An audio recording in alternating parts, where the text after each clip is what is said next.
Hey everybody, it's Phil Bell here at All Things Trains, your favorite highly trained rail enthusiast, and I want to welcome you to Conrail Week. That's right, it's April 1st, and that means it's Conrail's 48th birthday. So we're going to celebrate all week. How are we going to do it? Well, first of all, on Monday, today at 12:05 p.m., we will be releasing episode 34 of the All Aboard podcast, where we talk about Conrail as it currently exists, which is a shared assets operator for CSX and Norfolk Southern.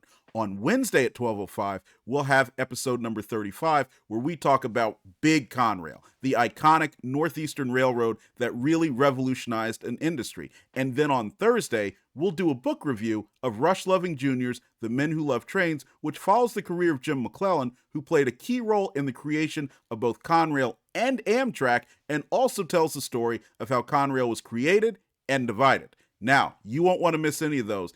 And I want to leave you with a little story about my favorite trip aboard Conrail. And this actually comes from 1996. So my Aunt Phyllis and I took a trip on the Lakeshore Limited from New York to Chicago because we were going to the Illinois Railway Museum and to see a Cubs game at Wrigley Field. Now, this was Conrail at its peak. This was just before the takeover was announced, and so what you had was a glass-smooth main line that had freights coming in every direction, and you could tell that everything on Conrail was well maintained. It was also my first trip in a sleeping car, so I couldn't sleep because I wanted to be awake and see as much of the water level route, the former New York Central, which of course in Conrail's parlance was the Chicago line, as I possibly could, and it certainly didn't disappoint.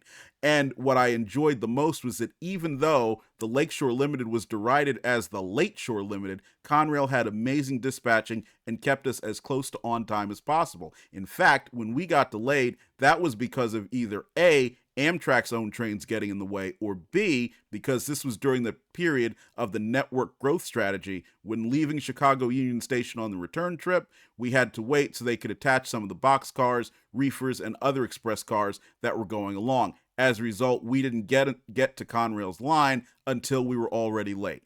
It was a railroad that was just top notch, and I sorely do miss it. Now, what I want you to do is check out all of our podcast episodes this week on Conrail, and I'll also be having a piece of mind from the E. Hunter Harrison chair, where I talk a little bit about the railroad as well. Please, in the comments, share your descriptions of Conrail and go on over the Chat GP50 forums on our website, allthingstrains.com, where you can continue the conversation. We will see you down the main line, and I hope you have a great day.